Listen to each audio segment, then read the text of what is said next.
नमस्कार विद्यार्थियों, आपका पुनः स्वागत है राजकीय विधि महाविद्यालय कोटा के यूट्यूब चैनल में। मैं विकास जैन। जैसा कि हम बात कर रहे थे दंड प्रक्रिया संहिता 1977 में टॉपिक था क्लासेज ऑफ क्रिमिनल कोर्ट। हमने बात कर ली थी कि प्रत्येक राज्य में उच्च न्यायालय को छोड़कर तथा किसी विशेष विधि के अधीन गठित न्यायालयों के अतिरिक्त निम्न न्यायालय होंगे। पहला सेशन न्यायालय, दूसरा प्रथम वर्ग न्यायिक मजिस्ट्रेट और महानगर क्षेत्र में महानगर मजिस्ट्रेट तथा द्वितीय वर्ग न्यायिक मजिस्ट्रेट, चौथा कार्यपालक मजिस्ट्रेट। तो अपन ने अध्ययन कर लिया था सेशन न्यायालय के संबंध में कौन सेशन न्यायालय की स्थापना करेगा, पीठासीन अधिकारी की नियुक्ति कौन करेगा, सेशन न्यायाधीश की अनुपस्थिति में कौन कार्य करेगा। इसमें हाईकोर्ट भी तय कर सकता है, सेशन न्यायाधीश भी कर सकता है। इसी कड़ी में आगे बात करेंगे आज न्यायिक मजिस्ट्रेट के न्यायालय के संबंध में। देखो, एक चीज़ क्लियर कर लो, न्यायालय की स्थापना स्टेट गवर्नमेंट करती है और उसका जो पीठासीन अधिकारी उसकी नियुक्ति उच्च न्यायालय करता है। तो यहाँ भी यही बात है, राज्य सरकार है उच्च न्यायालय से परामर्श के पश्चात अधिसूचना जारी करेगी और न्यायिक मजिस्ट्रेट के न्यायालय की स्थापना प्रथम वर्ग न्यायिक मजिस्ट्रेट और द्वितीय वर्ग न्यायिक मजिस्ट्रेट न्यायालय की स्थापना करेगी। इसमें उच्च न्यायालय किसी भी सिविल न्यायालय में कार्यरत सिविल न्यायाधीश को जुडिशल मजिस्ट्रेट प्रथम वर्ग और जुडिशल मजिस्ट्रेट सेकंड वर्ग की शक्तियाँ प्रदान कर सकता है। इसके बाद बात आती है कि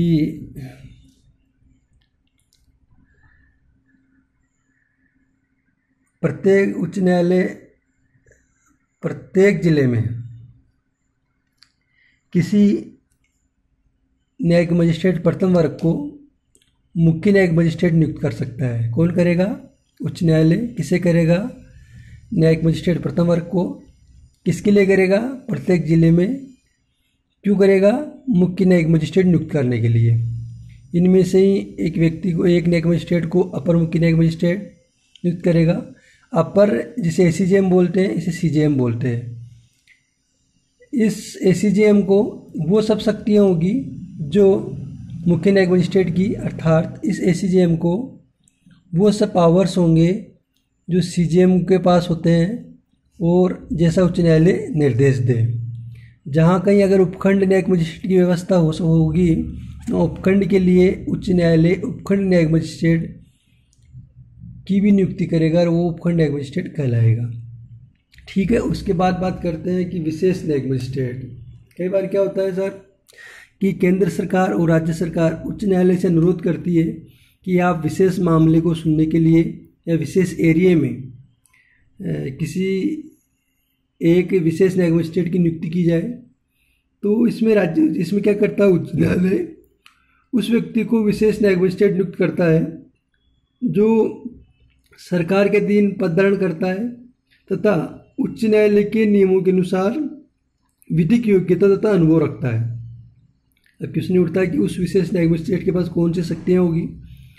उस विशेष न्यायिक मजिस्ट्रेट के पास विशेष न्यायिक मजिस्ट्रेट प्रथम वर्ग या द्वितीय की शक्तियाँ उच्च न्यायालय प्रदान कर सकता है।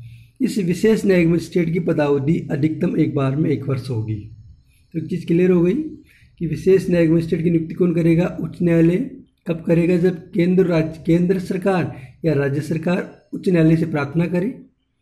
मतलब इसकी उच्च न्यायालय किस व्यक्ति को विशेष न्यायिक मजिस्ट्रेट नियुक्त करेगा? उस व्यक्ति को जो सरकार के अधीन पद धारण करता हो। दूसरा, उच्च न्यायालय के नियमों के अनुसार विधिक योग्यता तथा अनुभव रखता हो।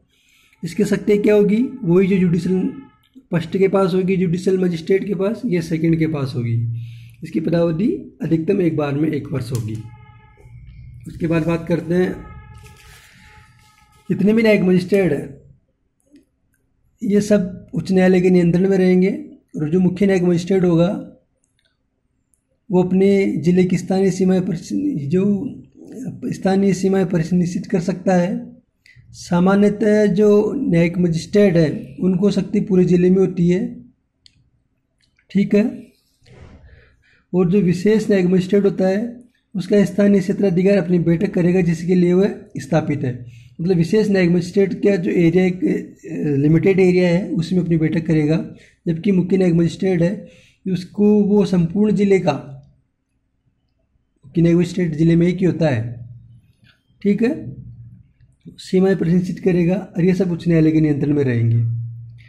अब साहब इनकी अधीनस्थता किसके कैसे होगी, क्रम होता है, जितने भी ये मुख्य प्रथम वर्ग द्वितीय वर्ग मुख्य न्यायिक मजिस्ट्रेट न्यायालय ये सब सामान्य नियंत्रण किसका होगा, सेशन न्यायाधीश का। और मुख्य न्यायिक मजिस्ट्रेट है जो अपने जो नीचे प्रथम वर्ग द्वितीय वर्ग न्यायिक मजिस्ट्रेट है उनका कार्य का वितरण करेंगे।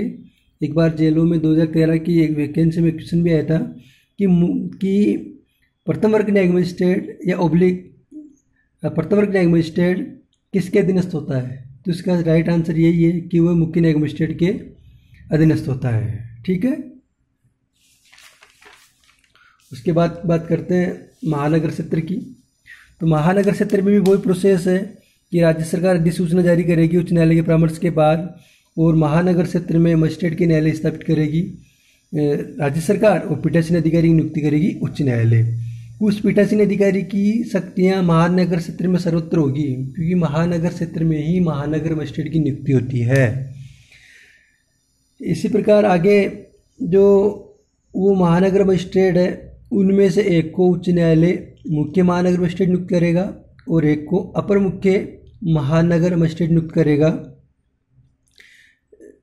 प्रत्येक महानगर में, क्लियर हो गई, प्रत्येक महानगर में उच्च न्यायालय एक मुख्य महानगर मजिस्ट्रेट और अपर मुख्य महानगर मजिस्ट्रेट, एक से अधिक हो सकते हैं, मुख्य महानगर मजिस्ट्रेट एक ही होगा।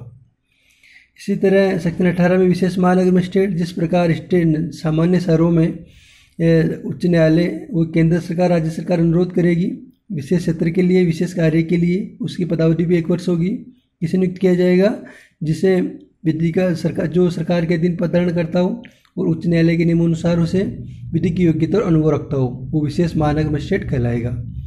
यह भी वो साधारण नियंत्रण के किसके सेशन न्यायाधीश के अधीनस्थ रहेंगे, और जो मजिस्ट्रेट महानगर मजिस्ट्रेट के न्यायालय है वो सब मुख्य महानगर मजिस्ट्रेट के अधीनस्थ रहेंगे। और जो मुख्य महानगर मजिस्ट्रेट तथा अपर मुख्य ये दोनों की शक्तियाँ समकक्ष होगी। नोट इसमें एक चीज़ है, उच्च न्यायालय चाहे तो अपर मुख्य महानगर मजिस्ट्रेट को मुख्य महानगर मजिस्ट्रेट के अधीनस्थ कर सकता है। देखो वैसे दोनों लगभग समान है, ये मुख्य है ये साथी है, लेकिन अगर उच्च न्यायालय चाहे तो अपर मुख्य महानगर मजिस्ट्रेट को मुख्य महानगर मजिस्ट्रेट के अधीनस्थ कर सकता है। उसके बाद बात करते हैं कार्यपालक मजिस्ट्रेटों की। किसी भी जिले में राज्य सरकार कितने भी कार्यपालक मजिस्ट्रेट नियुक्त कर सकती है, उनमें से एक डीएम होगा, डिस्ट्रिक्ट मजिस्ट्रेट कहलाएगा। राज्य सरकार एडीएम की भी नियुक्ति कर सकती है, जिसके पास डीएम की शक्तियाँ जिसको डीएम की शक्तियाँ दी जा सकती है। प्रत्येक उपखंड के लिए एक एसडीएम होगा, जैसे एक डीएम, एडीएम, एसडीएम। राज्य सरकार चाहे तो महानगर क्षेत्र में कमिश्नर ऑफ पुलिस को कार्यपालक मजिस्ट्रेट की शक्तियाँ दे सकता है। जो कार्यपालक मजिस्ट्रेट के पास शक्तियाँ होगी वो महानगर क्षेत्र में अगर राज्य सरकार को उचित लगता है कमिश्नर ऑफ पुलिस को दे सकती है। जैसे जयपुर महानगर है तो राज्य सरकार को लगता है तो कार्यपालक मजिस्ट्रेट के सारे पावर कमिश्नर ऑफ पुलिस को दे सकती है। इसमें भी बात करते हैं विशेष कार्यपालक मजिस्ट्रेट की। राज्य सरकार किसी कार्यपालक मजिस्ट्रेट को किसी विशेष क्षेत्रीय कार्यों के लिए विशेष कार्यपालक मजिस्ट्रेट बना सकती है। इस देखो वो विशेष न्यायिक मजिस्ट्रेट या विशेष न्यायिक महानगर मजिस्ट्रेट और विशेष कार्यपालक मजिस्ट्रेट की पदावधि में अंतर है। वहाँ पदावधि अधिकतम 1 वर्ष है एक बार में, जबकि यहाँ पदावधि का कोई निश्चित नहीं है कि 1 वर्ष होगी, वो अधिकतम कितनी भी हो सकती है, ये राज्य सरकार तय करेगी। विशेष कार्यपालक मजिस्ट्रेट जो होता है वो कार्यपालक मजिस्ट्रेट की संपूर्ण शक्ति का प्रयोग कर सकता है।